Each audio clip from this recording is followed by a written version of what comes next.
हाँ, अस्सलाम वालेकुम। वालेकुम सलाम। कैसे हैं भाई? शुक्र अल्लाह का। आपका नाम?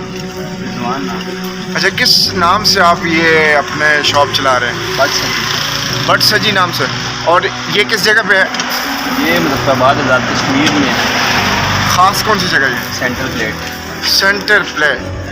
जी तो नाज़रीन इकराम, आप जब भी मुजफ्फराबाद आएँ तो सेंटर प्लेट का ज़रूर विज़िट करें। और यहाँ पे ये देखें, भट सजी के नाम से यहाँ पे आप देख सकते हैं। यहाँ मुझे तकरीबन मैं 1-1.5 महीने के बाद वापस मुजफ्फराबाद आया हूँ। और मुजफ्फराबाद के मेरे बहुत प्यारे दोस्त, ये मेरे ठोलू मोलू से दोस्त हैं। 120 किलो वज़न है इनका। आज इन्हीं की दावत पर मैं यहाँ पे मौजूद हूँ। और इस होटल का नाम क्या है जी? बट सजी। बट सजी। और बट सजी का मैं आपको ज़रा नज़ारा भी करवाता हूँ कि बट सजी है कैसे।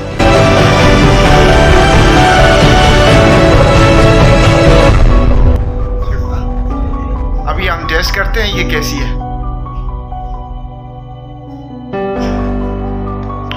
हाँ, बहुत मज़े की है। बताएं टेस्ट कैसा है आपको लगा? बहुत मज़े का टेस्ट।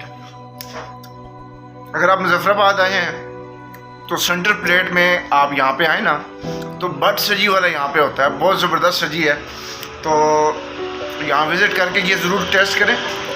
बहुत ही अच्छा और ज़बरदस्त टेस्ट है।